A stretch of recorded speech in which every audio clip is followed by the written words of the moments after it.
Well, the work on children's data privacy and online safety is so important and timely that we actually have a second member of Congress to speak ahead of our panel today.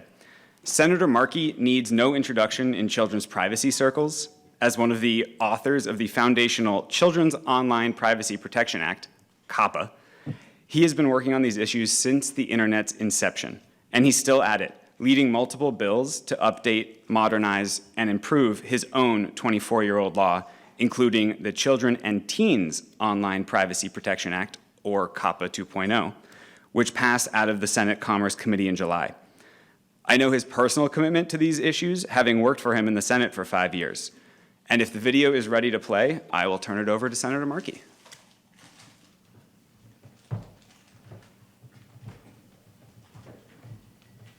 Hello, I'm Senator Ed Markey. Thank you for having me at the Data Privacy Conference USA.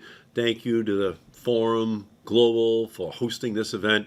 And I also want to thank my former staffer, Andrew Zach, Policy Manager of the Family Online Safety Institute, for your great introduction and for all the work you've done on these critical issues over all the years. Thank you, Andrew. Protecting kids online has been a priority of mine. In 1998, Congress enacted the Children's Online Privacy Protection Act, which I authored. That law is still the constitution of children's privacy in our country.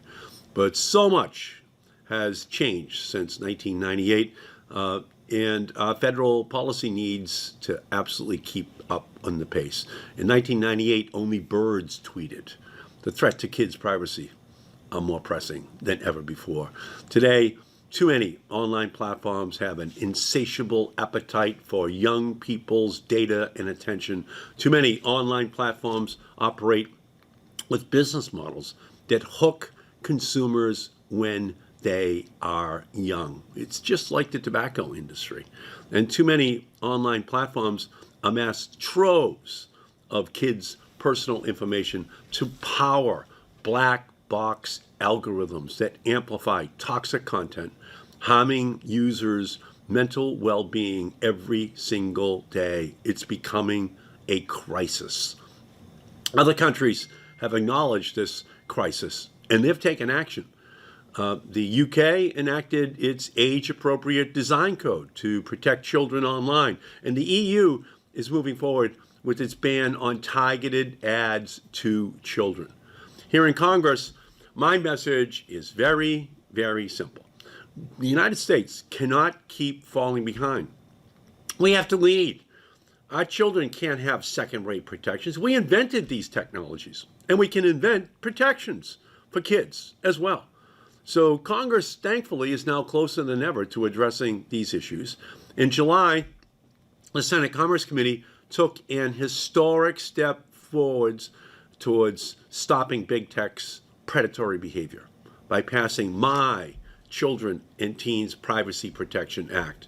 My bill would ban targeted advertising to children in our country. It would prohibit platforms from collecting personal information from users 13 to 16 years old without consent.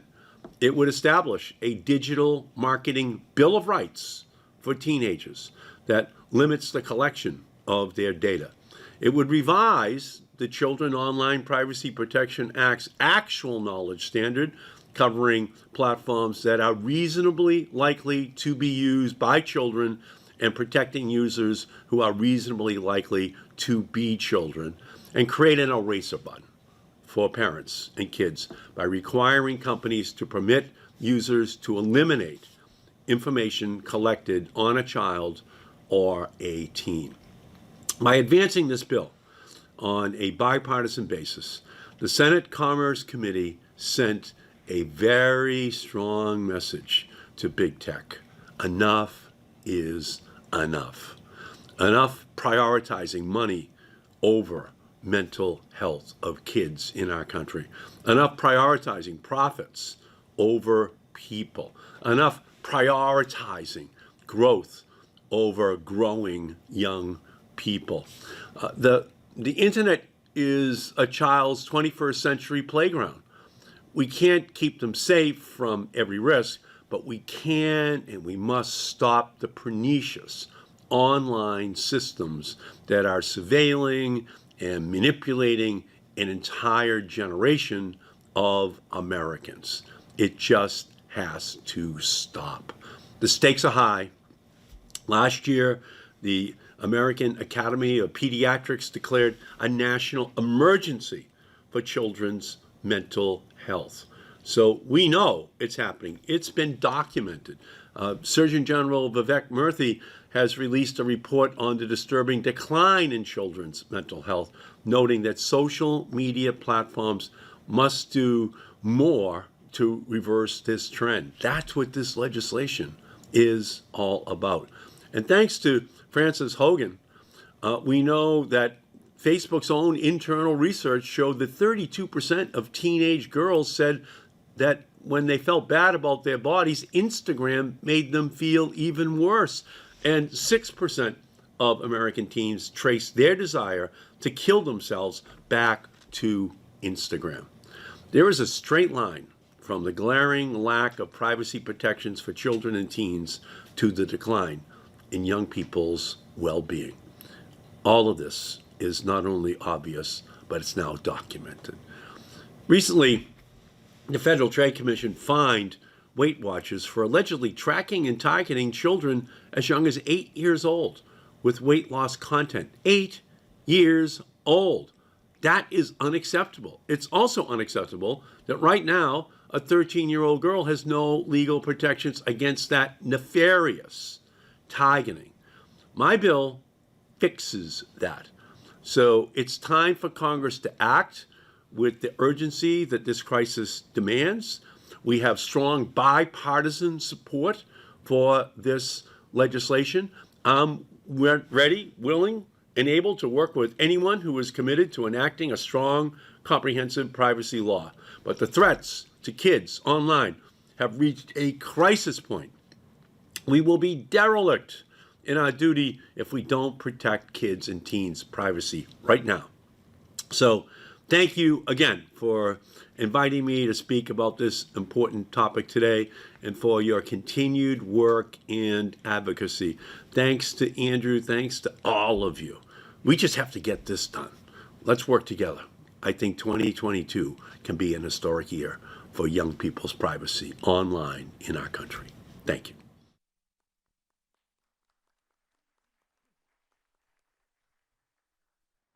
Well, thank you to Senator Markey and his team for sending in that video. I think we have some really strong words to follow and inform this discussion. We'll go through and introduce ourselves pretty quickly and dive right into it. So again, I'm Andrew Zach, Policy Manager at FOSI, the Family Online Safety Institute. Good afternoon. I am Jim Siegel. I'm a Senior Technologist with Future of Privacy Forum. My name is Haley Hinkle, and I'm Policy Counsel at Fairplay. My name is Stacey Foyer, and I'm the Senior Vice President of the ESRB's Privacy Certified Program. And before I came to ESRB in January, I spent over 20 years at the Federal Trade Commission.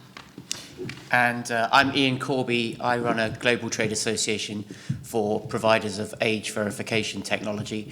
And if I may, I just would like to also thank you, because walking around Washington, D.C. and seeing so many of your flags at half-mast for our Queen is very touching. So thank you. And thank you for making the trip all the way here.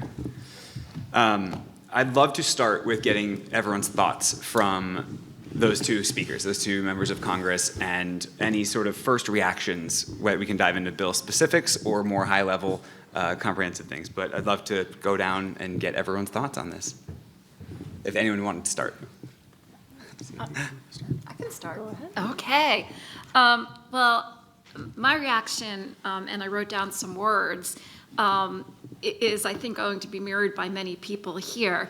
I think it's interesting that both the senator and the representative used the word urgent and urgency, and that the time is now for change.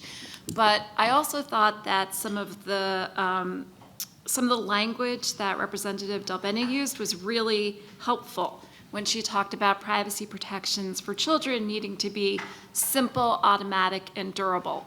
So I think that those are really interesting concepts. I also think we can get into this a little bit more when we move on in the conversation, that Senator Markey used the word constitution when he was describing COPPA. And we all know that COPPA is a very old law and that there need to be changes, but I do think it's important to think about the fact that COPPA is one of the only federal privacy statutes that we have that covers every kid, at least up until the age of 13 in our country. So those were some of my initial takeaways.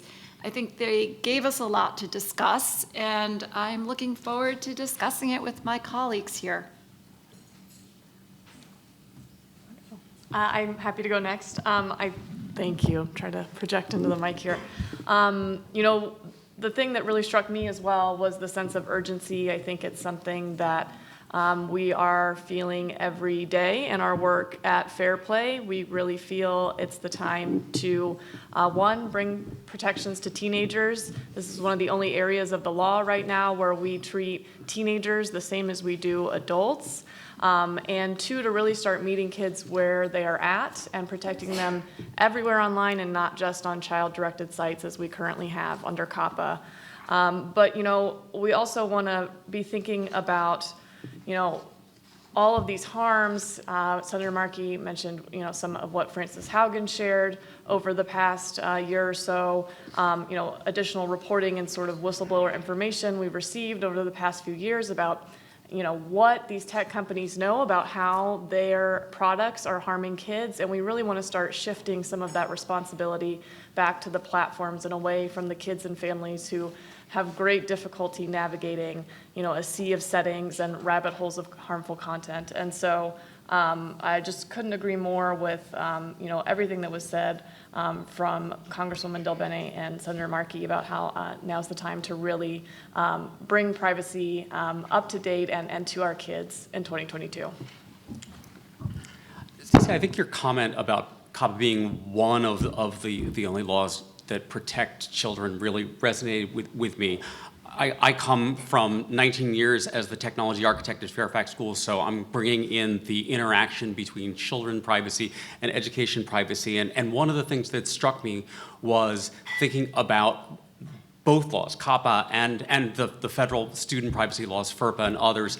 And really, as I think about modernizing these laws, paying careful attention to how these two key sector-specific laws interact, how they complement each other, and how making sure that they align and we don't generate additional unintended consequences. Well, I'm just a bit starstruck because I've never had a senator and a member of the House of Representatives as a warm-up act before. But on a more serious note, I mean, what we're trying to do here is simply to apply norms that we've had in the real world for decades or even centuries. You know, we wouldn't in the real world let our kids walk around downtown and walk into a strip club or buy from a bar or walk into a casino any more than we'd ask them to run up and give their personal information to strangers on the street. And so what we're here hopefully today to talk about is how we can extend those protections to the virtual world, to the metaverse, which we're going to be spending more and more of our time in as we go forward. And I think it's only if we do that that we can continue to protect the freedoms that adults have online, because otherwise we'll end up having to treat everybody as children online. And so the first thing we need to do is understand which users are adults and which users are children, and then everything flows from that. There's so much here that I want to dive in and follow up on all of. So I think first, since we did have members of Congress speak, maybe if we could just back up for a second. I know we've been mentioning some of these bills, but would love to ask Haley if she could just briefly explain some of the highlights of these main bills. We've talked about COPPA 2.0, the ADPPA or Three Corners bill. There's been a mention of protecting kids in COSA, but definitely the privacy bills. Yeah, absolutely. We could talk about these things for the rest of the afternoon, so I'll, without trying to do any disservice to all of the great detail that's in all of them, try to give some of the highlights. Starting with the American Data Privacy Protection Act, which is obviously a comprehensive privacy bill. It would affect the privacy rights of everyone in the U.S. and not just kids, but it has some specific provisions that would impact kids and teenagers. For all three of these bills that I'm going to talk about, the age for minors has been set at 17 and under, so 17-year-olds are not actually protected, but everyone else is. And so for kids and teens under the ADPPA, right now we have a prohibition on targeted ads if a covered entity has knowledge that the user is a minor. And that knowledge standard is tiered based on really the size of the covered entity. The first tier is for high-impact social media companies, and that is a platform that's really focused on user-generated content, makes more than $3 billion in revenue annually, and has an average of 3 million monthly active users. So they have to have, they are responsible for the prohibition on targeted ads if they have constructive knowledge that users are on their platform. This is a big shift from what we have right now with COPPA, which is more of an actual knowledge standard, and has kind of allowed platforms to say, well, we aren't taking ages of our users, we don't know that kids are there, we're not a child-directed site. So this would really be a pretty drastic change in ensuring that kids are no longer targeted by ads. And then there's two more sort of tiers of knowledge: large data holders, platforms that have over $250 million in annual revenue, and then the data of either 5 million individuals or individual devices, or the sensitive data of 200,000 individuals or individual devices are held to a new or acted in willful disregard of the age of a user on the platform. Everyone else as an actual knowledge standard.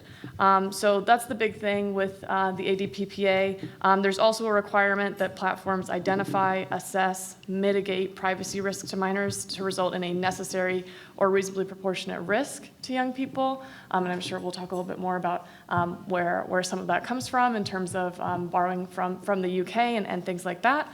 I won't talk too much about COPPA 2.0. I think Senator Markey did a really great job summarizing what the bill does to update the Children's Online Privacy Protection Act.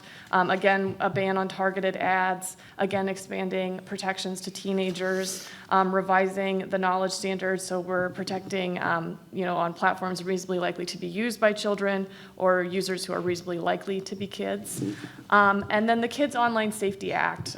We think of the other two bills as very privacy focused. The Kids Online Safety Act gets a little bit more to the design and the algorithms themselves that are powering platforms where young people are. And so it really covers, I could go through the whole definition in the bill, but online platforms of all kinds: social networks, video games, messaging apps, video streaming services, educational services, on, that are used or reasonably likely to be used by a minor. So again, we're seeing that standard come in. And all of those platforms need to prevent and mitigate listed harms in the bill, increased risks of mental health harms as defined in the DSM-5, risks of violence, online bullying, self-harm, things like that. And then there are also special compliance requirements for platforms that have 10 million monthly active users or more, including public reporting on risks, independent third-party audits. And COSA overall is really designed to help put some warnings and risks and tools into the hands of parents and kids as they're trying to understand what young people may encounter on platforms. And so that's a very fast rundown of, there's so much more we could talk about, but overall that's what's on the table right now, all three bills that have moved out of their respective committees in the House and the Senate. Fast, but very effective. Thank you. No, I think that is a really great way to level set of what we're talking about. Stacey, I know you had already mentioned COPPA's effectiveness. Some of these are bills to update or replace COPPA. Would love to hear your thoughts on either the bills or generally how your experience of COPPA's effectiveness. Sure. So I want to step back a minute and explain what I do. So for those of you who are not familiar with ESRB Privacy Certified, we are the self-regulatory arm of the video game industry. Many people are familiar with ESRB's content ratings. We also run a membership seal and certification program, and a lot of what I do is help our members, who are largely from the video game and toy industries, comply with a variety of laws, including COPPA. I would say about half of our members use the COPPA seal for products that are directed towards children, and many of our members spend a lot of time asking me questions to make sure that if they have sites that are really intended for adults, that they're not doing anything that would dip down and have bad implications for children. So trying to keep, for example, in a website with mature rated games, trying to make sure that, and this is another part of ESRB, that the advertising, for example, for a mature rated game is only directed to adults. So stepping back, COPPA is at the core of our program requirements for the Kids Seal. And I would say that the effective aspects of COPPA are these. One, as I said earlier and Jim picked up, it exists, right? So there is some baseline. I think it has advantages. It does have substantive rights, and we've seen the Federal Trade Commission recently focus on some of those substantive rights that are part of COPPA. So, for example, it does take a data minimization approach. It prohibits you from collecting information from children under 13 that isn't, from essentially conditioning their participation in the service on collecting information that isn't reasonably necessary. It has strong data security provisions.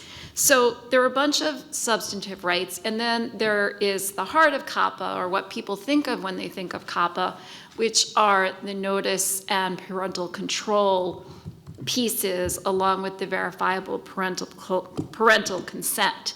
And that made sense for a world when parents, when we were envisioning the internet and we were envisioning a family sitting together in a room watching the internet the way that you might watch the TV. Obviously, the world has changed and children use their own devices. So that's not to say that the concepts of parental control and choice aren't important. They certainly are. And particularly for younger child users, they're extremely important. But it's to say that those concepts only go so far, and what's being contemplated is something more. And so the obvious something more are raising the ages, and whether you can quibble over whether the law should stop at under 17, under 18, under 16. There is this sense that tweens and teens do need some privacy rights.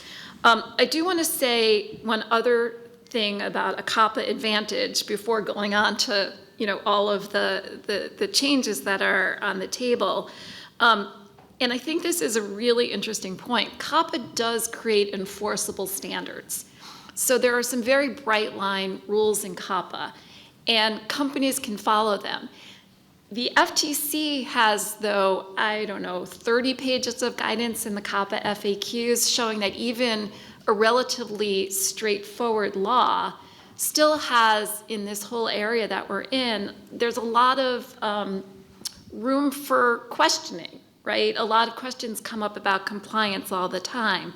So I think it's important when we're thinking about creating new laws that we think about how do you enforce them. I know that there's been a criticism of under-enforcement of COPPA, but some of the FTC's recent COPPA cases have been quite consequential. The FTC came out with a report just last month detailing their COPPA actions over the last 5 years, which included 80 investigations, 11 cases, 3 warning letters, a host of consumer education workshops, and more. Plus, the state AGs also enforced COPPA, and we've seen other self-regulatory bodies like CARU, part of the Better Business Bureau's national programs, enforcing COPPA. So we shouldn't forget about enforceability, which is something that is less in my current role as a self-regulator and more in my former role as a regulator. Thank you. We've been touching on a little bit knowing the age of a user, whether that's for the user's experience or targeted ads, any other reasons. This, of course, makes me think of age assurance and age verification. So Ian, I'm queuing you up perfectly. Tell us about what you do, your work, and how age verification and assurance is required for this evolving regulation? Sure. Thank you very much. So I wanted to take the opportunity to perhaps demystify the world of age assurance a little bit, because it's been moving very fast in Europe, where you've had a lot of legislation here, which we've heard about. There's been even more in Europe, but it really started around the pornography industry and trying to stop kids stumbling across pretty nasty content online. And we started that in the UK. Boris Johnson abandoned it, but I'm pleased to say it's coming back. But as part of that, our industry was created all around privacy and how we could essentially allow people to prove their age online without giving away their personal identity. And that's really the essence of what we do. So privacy is the first key thing to understand. Secondly, it's about choice, so having multiple methods of proving your age. Now, that might be traditional ways like pulling out your passport or driver's license and then having, checking that through the computer, maybe taking a selfie to make sure that the person using that document is actually the owner of that document. But increasingly, we're looking at other options like banking information, credit reference agencies, cell phone records, and of course, estimation is a new emerging technique. So facial estimation. I know people in this country go a funny colour when we talk about biometrics, but actually with estimation, we're not using enough data to recognise you. So it's not recognition, it's merely estimation. But based on comparing your face to 1,000 other faces where we actually know the age of somebody. And that technology is right within a year or two of the actual age, so it's becoming pretty accurate. And we found when we give consumers the choice, they often prefer that particular option to actually having to use any personal data. And what we also recommend is that age verification is done proportionately, so it's done in proportion to the risk of harm. So I said estimation is right within a couple of years. Well, that in many cases will be good enough. But if you're doing something more risky, like buying a hunting knife online, then we may actually want to make sure that yesterday was actually your 18th birthday or whatever the legal age may be. Then the third point is around simplicity. I don't know if any of you have had much experience of Europe and European websites, but we have these nasty cookie pop-ups asking us for consent to cookies. And everybody just clicks yes, because things go horribly wrong if you try and say no. Well, could you imagine that if that was on every website that you went to, but instead it was about proving your age, and then you had to go through a whole age verification process? So we've been investing a lot of time and effort in interoperability, allowing you to prove your age once with one site and then use it multiple times on lots of other sites. And actually the European Union, on an initiative started by the Parliament there, gave us funding to create the EU Consent Project, which allows a sort of tokenized system that simply recognizes when a user has done an age check before and then can refer the website back to the provider that did the age check and just get them to confirm yes or no whether the user is old enough to access that site or indeed young enough, because one of the things age assurance can do is create kid spaces and keep children safe from predators by ensuring that the people in that space are also children. And we make all this work through international standards. We've had a British standard for a couple of years. We're now working with the IEEE and the ISO to create international standards. And because not all age checks are created equal, anybody who thinks an age check includes checking a box or just typing in your date of birth is not part of our association. So we're a step beyond that. But we would include vouching. Because it's really important that this is an inclusive concept and that you're not excluded simply because you don't have documentation. So you can ask your healthcare professional or a teacher or somebody who can elsewise be referenced in the community to vouch for your age. So that's kind of the work that we're involved in, putting this all together, just to try and make it pretty much the norm, that as you go online, you prove you're old enough to do what you're doing. Excellent, thank you. It's a big project. I want to bring Jim in to hopefully bring this down to real users, real experiences. How does all of what we're talking about impact young users, especially given your school background, back to school season after 2 unprecedented years? Would love to hear your thoughts on all of this. Yes, thank you. I think when we look back on the last 3 years and consider the online experience of children and teens, there's probably no greater area of dramatic shift than the shift of schools to distance learning in the early 2000s. There were probably 93% of households with school-aged children that had some form of distance learning during the first year of COVID. And as part of this, schools deployed millions of computers and portable internet hotspots. And both of these technologies have significant potential for data collection and for monitoring. And in particular, the impact of this monitoring potential is much greater for less advantaged students, where this may be the only access to a computer or to internet that they have in their household. Even when students return to in-person learning, what much of that schoolwork looked like during a typical 6-hour school day involved technology, often with data collection. Typically in a school day, at least 2 hours of the school day would involve interaction with some type of learning technology.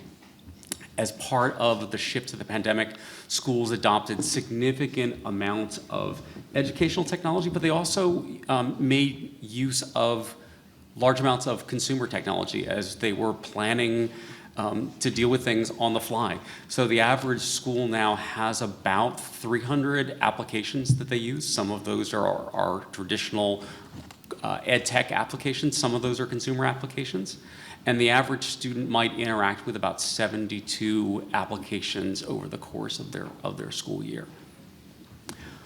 All education data and data about children and teens should be considered sensitive. I think that there are some kinds of data and data uses that should be given special consideration in the design and the development process due to their risk. Two examples that I want to call out are the data collection and use of biometric information and artificial intelligence technologies, particularly those that are involved in making automated decisions related to school safety. The other is platforms that monitor student internet traffic, student documents for threats or for self-harm. There's a certain level of internet monitoring that's required in schools to receive money under the Federal Children's Internet Protection Act to get E-rate funding. But as schools provided students with one-to-one laptops and hotspots, it's important to consider and design products that consider the student's best interests, particularly in a post-Roe world where the searches that a student may do on what is possibly their only device and their only internet connection could be used potentially for self-incrimination as well as the potential of protection from self-harm. Thank you. Also, a lot of challenges. Because this is the privacy conference, I want to keep on privacy for just a little bit longer. We've heard from multiple speakers earlier today, as well as members of Congress, in terms of talking about the two big sticking points, private right of action and preemption. Have we solved this? Are we close to a compromise? Should we share the same optimism that the members of Congress do, that there is some compromise? Where do we go from here, and especially given now 5 states having their own privacy laws? So I'm not going to answer your question, but I want to say something that actually relates to it, which we haven't touched on yet, which of course is California's passage of the California Age Appropriate Design Code just, what was it, a week ago. And assuming that law goes into effect, right, assuming the governor signs it and it's not preempted by ADAPA or thrown out in court, it will transform the whole paradigm for privacy. So I think the question about preemption has become, what will a federal law actually look like when faced, and at least just limiting this in the children's space, with this potentially transformational model, right? Now, we at ESRB Privacy Certified always have had a privacy by design approach, in addition to telling our members, you must do this, you must do this, you must do that. We've said, you know, here are some recommendations, here are some best practices, here are some things you might want to think about from the start. But now that's going to be the law in our most populous state. So I just wanted to intervene because I think it really, at least in the children's space, tees up the preemption discussion in a way that suddenly, you can see how it might play out. Thank you. Anyone else, please feel free to respond. You agree? Excellent. I mean, we thank you for bringing up California's new bill that is likely about to be law. I mean, it is transformative, like you said, and I'm curious if we can maybe go towards the UK side of things with their age-appropriate design code. It was the first of its kind. There's a bit of a, how are we ever going to comply with this mentality? And then it went into effect, and companies have complied, and now California's copying it, and other states and nations may do so and are in the works of it. How did they get it right? Is that the new floor? Is that the new minimum standard?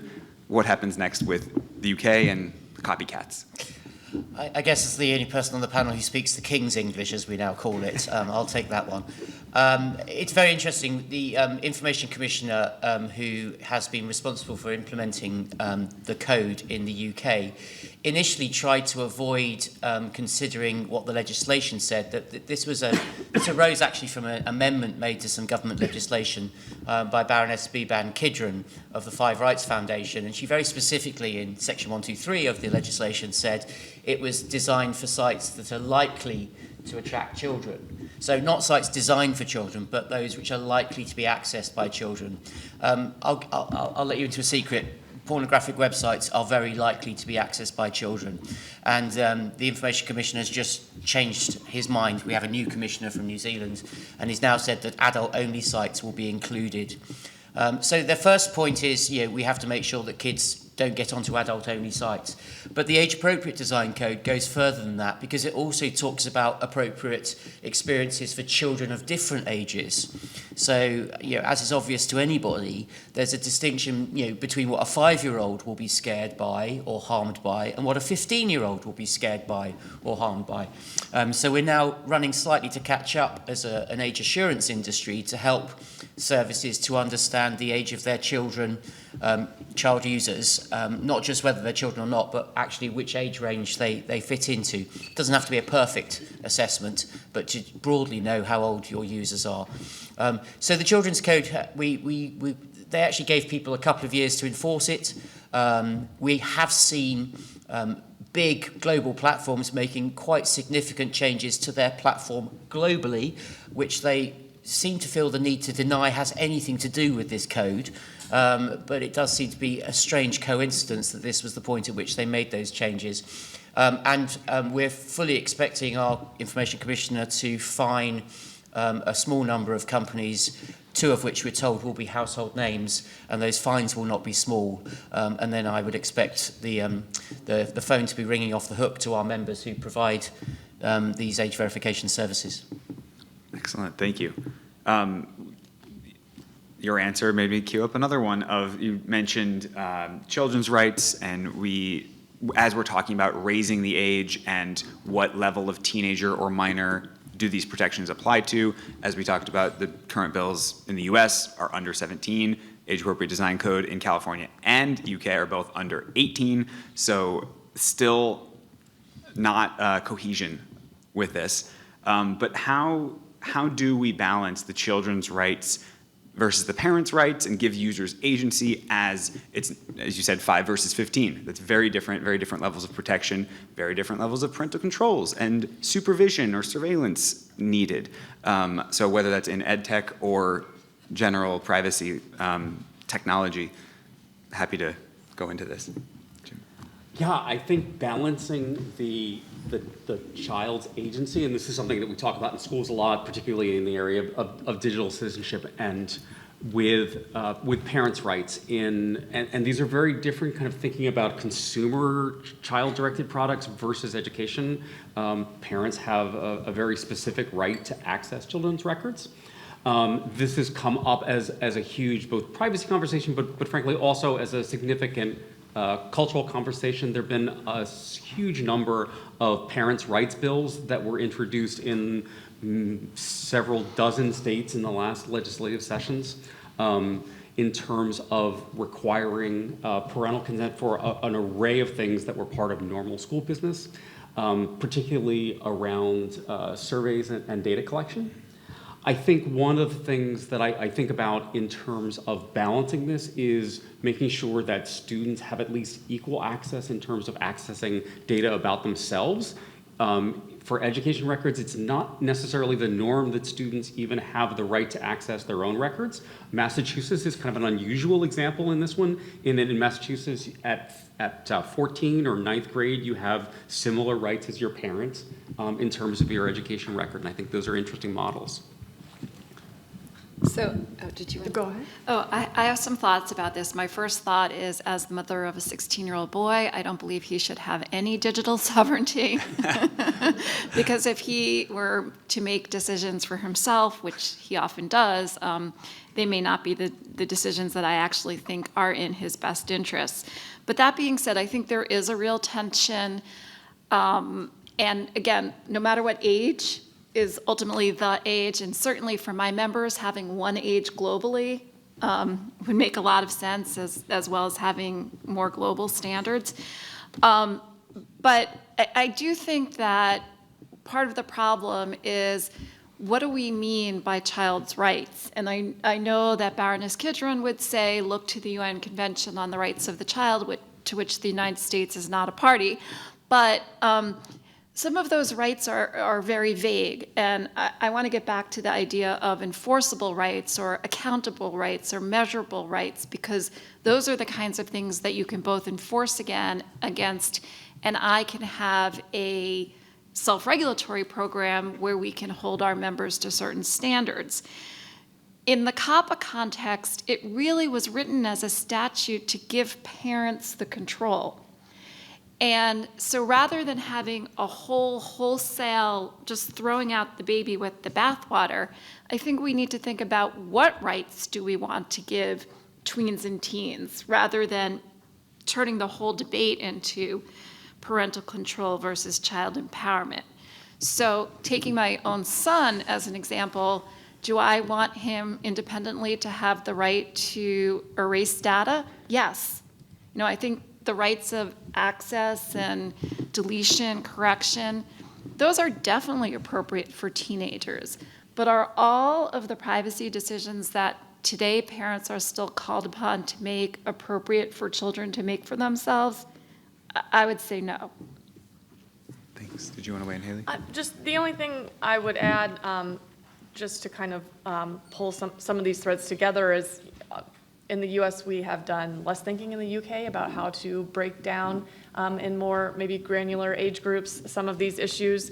As I said earlier, we're now with these bills looking at expanding to teenagers, and I think there's been effort toward, insofar as there is, notice about data uses and risks and consent, putting some of that in the hands of teenagers. Ultimately, I think one of the best things is just strong defaults across the board for, things like data minimization. As Jim said, treating all of young people's data as sensitive. And so just really defaulting to the safest possible options. But yeah, I think right now we're really just seeing a breakdown in the US of under 13 or 13 to 16. If I could just quickly come in on that.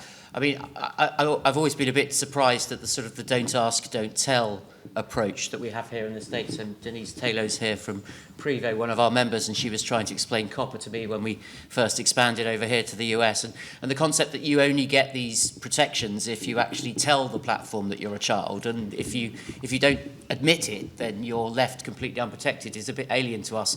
But there are cultural differences between different jurisdictions, and I think certainly here in the US there is more of a sense that your parents can decide what is appropriate and what is not, whereas in Europe the state overrides the parents' views. And so some of these conflicts are going to need to be managed as we go forward. And it is the World Wide Web, and it would be very easy if we all just agreed that 16 was the right age at which you can share your data, and that was the global solution. But I don't think it's going to be that easy. But on the other hand, tech is clever.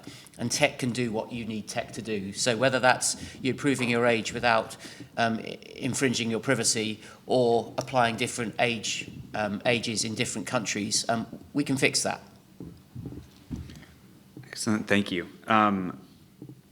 Couple different things. So, Stacey, in reacting to the UN Convention on the Rights of the Child, yeah, it's a real embarrassment that the U.S. has not signed, and that being so, I don't think that's going to happen anytime soon. So, I guess we won't hold our breath for fully coming into agreement with the rest of the world on that. In terms of talking about a couple of the risks and the harms, I think earlier we mentioned targeted advertising. I know we were talking about how it's different for ed tech necessarily, where parents do have sort of that foundation of being able to see grades and their students' work. In the commercial side of targeted advertising, that's been a big focus recently because laws and bills are now wholesale saying you cannot target minors in advertising. So we can expand on that, or maybe Haley, if you wanted to get into sort of the other harms that these bills are trying to address related to advertising or not, and then, how age assurance can help in knowing the age of our users. Yeah, I mean, I think when we think about COPPA 2.0 and KOSA together, and kind of what we're trying to get at, I really see it as a cycle with targeted advertising. When you're targeted advertising to young users on a platform, you're trying to collect as much data as possible in order to effectively target them with ads. And then you're also using that data in order to adjust your algorithm and make design choices that will extend the amount of time that those users are on the platform. I say this in terms of kids, it's true in terms of adults as well. But for kids, that really means at a time when they are developing in so many ways, they're very easily being sucked into this sort of cycle of extending their use online, all in sort of the service of all the revenue that's available for targeted advertising. And so, really kind of just pulling the plug on that. And, at Fair Play, we really believe that young people deserve to be influenced by people who care about them and not by marketers and corporations who are hoping to make a profit off of them. Allows young people to learn and relax and socialize online without having to face so many of these persuasive design choices that really are so closely related to advertising. And so that's where you get not only the COPPA 2.0 data privacy stuff, but also the Kids Online Safety Act and thinking about the harms. The other thing is, the more time you spend online, the more likely you are to encounter harmful content. And that's where we get, a young girl watches, one TikTok about dieting, and a few days later, everything she's getting is really about, calorie restriction and pro-eating disorder videos, and it can just so quickly become a rabbit hole in this sort of system where we're really optimizing for young people's eyeballs. So I want to answer that as well, because I think this is a very interesting area, and in some ways, the bills are already lagging behind, right? So COPPA 2.0 now would prohibit target advertising, whereas under the original COPPA, it prohibited behavioral advertising, but with parental consent, you could collect some of that information and use it.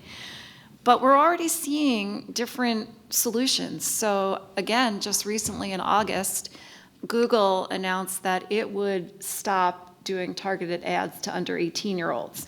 And whether that's as a result of the UK's age-appropriate design code, or just Google reading the tea leaves from some of the legislation, it seems to me that some of these debates that we've been having are already moving on. So I think that is interesting. We have members of all different sizes, and what's interesting to me is that many of them do not use targeted advertising to children. And I think that's because there is also the undeniable reality that sometimes it's not that effective, and you can use contextual ads, and many of our members do use services that provide contextual advertising to children, which, when you know that a child is 5, it's not too hard to figure out where their interests may lie in terms of advertising. So I guess I think that some of these debates that we're having, I'm wondering if there's a way we could move past them. I think also, again, from my perspective as a self-regulatory organization that mostly works with toy and video game companies, it is a little bit different from the social media environment. And the example that Haley just gave of the sort of toxic videos. And I guess I wonder if there's a way at all to differentiate, right? So exactly what harms are we solving for? And that might differ depending on the nature of the industry, the nature of the platform, the nature of the app, the service. So again, you have to legislate to be able to cover all of it, but I think we have to legislate with nuance. Thank you. Yeah. I think the essence of a lot of our European legislation is that nuance, and it's about proportionality. It's also about putting the responsibility on the platforms to assess their own level of risk, and then to decide what their policy is to manage that risk. And then it's only after that that a regulator steps in and will assess that. And they might say, actually, you need to turn it up a bit. Or they might say, oh, actually, you've gone a bit too far. You don't need to be quite that rigorous. I'm not sure how many regulators are going to say the second part. But I think that's a good way of approaching it. But then we need a common language so everybody can be talking about that level of protection, which is why we put a lot of store in international standards, auditing processes with independent auditors and certification, so that you can see whether platforms and the suppliers that they use to help them comply are actually meeting those standards. And regulators can stipulate what they really mean by using those standards. And I think that's a really valuable adjunct to legislation, because standards can also move with the times a lot more quickly than legislation. Great Yeah, point. Yeah. Just to say on age assurance, I do think it is really interesting that the AADC, both the UK and California version, establish a reasonable certainty standard that's proportionate to the risk of the data processing involved, because that is a difference between those approaches and COPPA, which is more of a strict liability.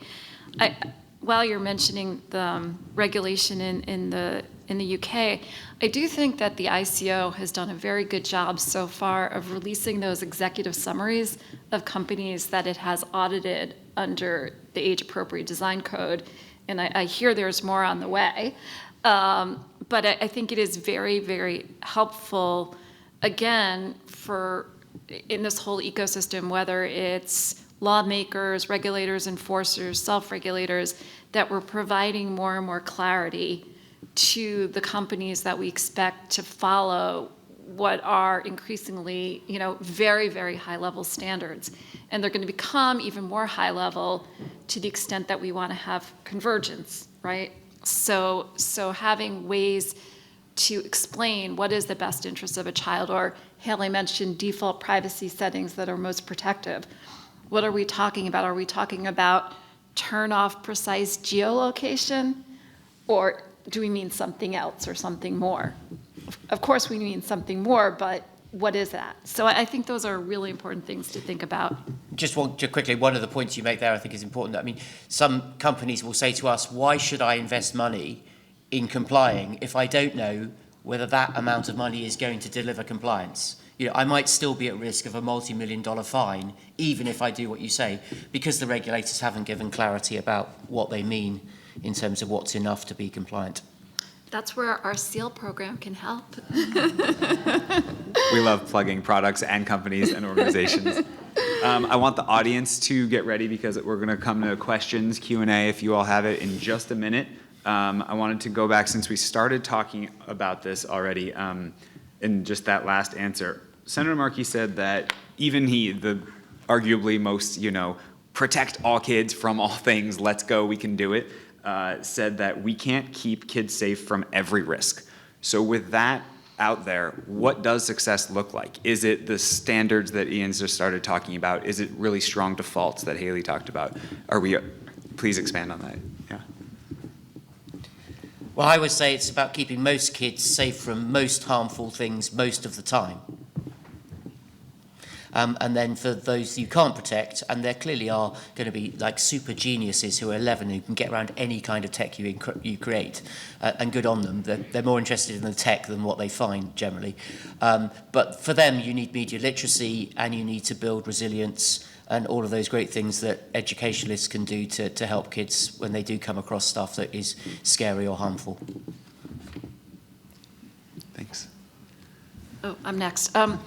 Well, I would say I think you have to sort of answer that with a question, what harms are we talking about? Are we talking about privacy harms? Are we talking about harms to safety or well-being? We all understand that they're interrelated, but at least from my perspective, success would be having clear privacy standards for kids, and then we can move on to the rest of the conversation, to the health and well-being. But I think starting with privacy and having clarity and consistency will be good for both businesses and consumers. Thank you. I don't know if it's an entirely satisfying answer, but I think that success really looks like a pretty fundamental shift in the system that we have now. You know, as I said at the beginning, a shift where we're putting responsibility for these harms and for data security, you know, putting that more in the hands of the companies and taking it out of the hands of kids and families who, you know, don't have the time and the resources, aren't not nearly as sophisticated as the folks who invest so much time in these algorithms and products and have so much more data than any of us do, you know, these black box algorithms to make decisions. I think that once we can kind of use these laws and regulations to shift our thinking and shift the internet really away from, you know, the internet in the U.S. away from advertising to and just being focused on drawing economic benefit from young people, that to me is success in this area. I think success is a spectrum, and I think something is better than nothing. Senator Markey talked about a sense of urgency in schools in terms of protecting children. You know, that child is never going to have, you know, hopefully never has another opportunity to in first grade. That is their time, and we want to protect them.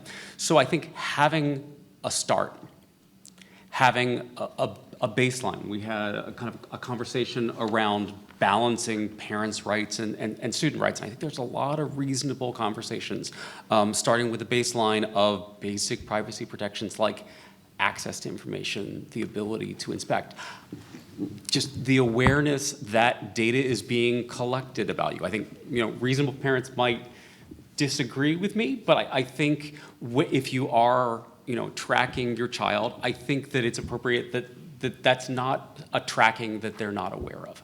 So I think success starts with starting and starts with a baseline you can build from. Thank you. I would love to hear from the audience if they have questions for this panel. Yes. I think the mic is working its way over to you. Hi, a quick question.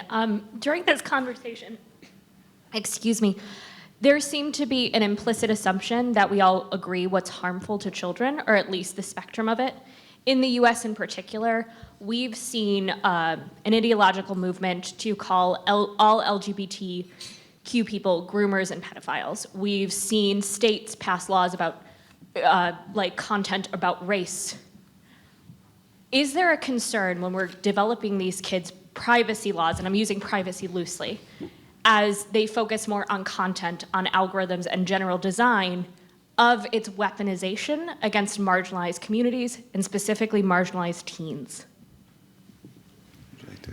Yeah. Yeah, that's absolutely a concern and a very good question. I think, you know, COSA is the big bill where this comes up, and the version that passed out of committee does a lot more to give just a specific enumeration of harms rather than sort of leave that list open-ended. And so I don't have the complete list in front of me, but it's very targeted to, you know, that's why mental health harms are defined, you know, as defined in the DSM-5. And so that creates less leeway to say that, you know, a young person learning about, anything related to being LGBTQ or hormone therapy is somehow a mental health harm, things of that nature.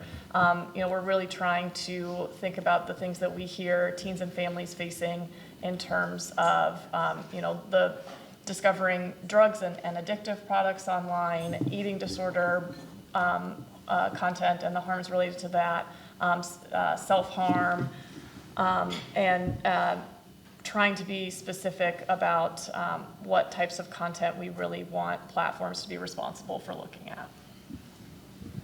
So in terms of thinking about this from the education lens, absolutely, and Sarah, I really appreciate you calling this out. This is an enormous and probably one of the most significant data collection and data use issues in schools, particularly around the topic of required filtering. There is a very limited amount that is required by laws that schools need to filter. Schools often overfilter and use that data for easy discipline purposes, for other purposes beyond just what is required by law, and some of those end up doing much more harm to the students than any intended self-protection. Yeah. Yes, ma'am, I think we had one up here. Yeah, and if you could start by identifying yourself, please. Thank you. Hi, I'm Antoinette. I'm with ID.me. So first of all, thank you as a mother, as an aunt, as a stepmother. Thank you all for all the work you've done. My question is more so, as mentioned before, many different parents have different ideas of what's harmful, what's appropriate, and what's not. Many other countries are starting to adopt things like mandatory time-offs and breaks in between scrolling and things like that. How likely is that in America? I know we're trying to give the power to the children, but also to the parents. But sometimes the state does need to step in to say, this isn't healthy and not good for their mental health, just having that much access to it. It's a great question. Anyone want to dive into the U.S. versus maybe other parts of the world?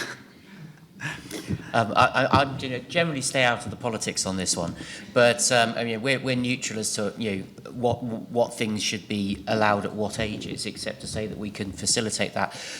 With one exception, with the EU project, we had a number of academics involved, Professor Sonia Livingston from the LSE, Simone van der Hoff from the University of Leiden, who were very insistent that if they were going to be involved in this project, it would only be used to serve the UN Convention on the Rights of the Child. And there are states in Europe who would not like children to have information about abortion, for example, even older children. We wouldn't want our system to be used for that purpose, for example. So, unfortunately, it's not possible to be neutral in life on everything, and some difficult decisions will need to be made. But as a gay man who grew up before the internet, I'm quite jealous of young gay people who now get to realise they're not the only gay in the village because they can go online and find that out, and it's very important and empowering. So, there's some really difficult political decisions to be made. Thank you. So I would answer your question by saying that some of those features are in some of the bills. They tend not to be in the privacy bills as much as they are in COSA, and I can't remember last year's Detour Act, which was about dark patterns. So some of that is in there. Again, there are so many issues here ranging, from the mental health and well-being to the more pure privacy. And I guess from where I sit, I see the urgency for the pure privacy first. And I see there being more movement on that. But I think those other features are out there and are part of discussions that are going on right now. And you can see them coming to fruition in something like the California AADC, which has an overarching best interests of the child standard. So we are running right up against time, and I would like to just ask the final question in 30 seconds or less for each of you. Oh, no. What is the one thing that you want the audience to take away from this session? Start with Jim. It's urgent and it's complicated. And as I think about kind of balancing these two very important sector-specific child privacy, education privacy. As the conversation continues around what would constitute a proportionate response to threats to children's privacy, it's important to consider the interactions between regulation for children and minors and the existing education data laws so that children, parents can maximize the benefit of these technologies, but minimize the harms and minimize the unintended consequences of these two very important sectors. I would say every day that we don't act, young people are harmed. We have, though these algorithms are black boxes, the actual workings of so many companies are black boxes, we are standing here with more information than we've ever had before about how they operate and just how urgent the needs of our children and teens are. And so it would really be a shame to miss out on this opportunity where there's so much bipartisan consensus about just how much our kids need us to act for us now. And so just really encourage everyone in this room to do everything they can to put energy behind actually, passing some legislation and making change for kids. So I would say don't let the perfect be the enemy of the good, right? There are a lot of proposals out there. Something should pass. It's important, I think, to cover all children and not just children in one state or a handful of states. We shouldn't throw out the baby with the bathwater, as I already said about COPPA. There are protections in place, and we should use them better.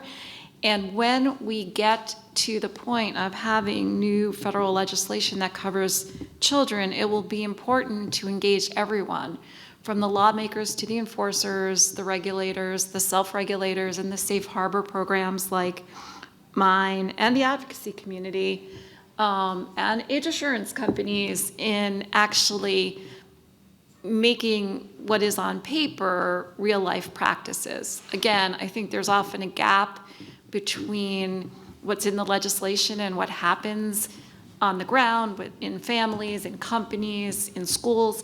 And so once we actually get legislation, we'll need to devote a lot of resources to making it work. And I'll just make a prediction that in 10 years' time, any of you in this room who look back on the day when we allowed kids to roam the internet with no separate protections from those that we give to adults, will look back in horror and wonder what on earth we were doing. Excellent. I think it's a great place to end. Thank you. Please join me in thanking our fantastic speakers and again, the congressmen and women. I believe we are now moving to a 10-minute coffee break served just outside. I believe there's also an exhibition area from ITI. The next session will begin right at 3:30, lawful access to data and privacy considerations. So you'll definitely want to be back in time. Thank you. Thank you all.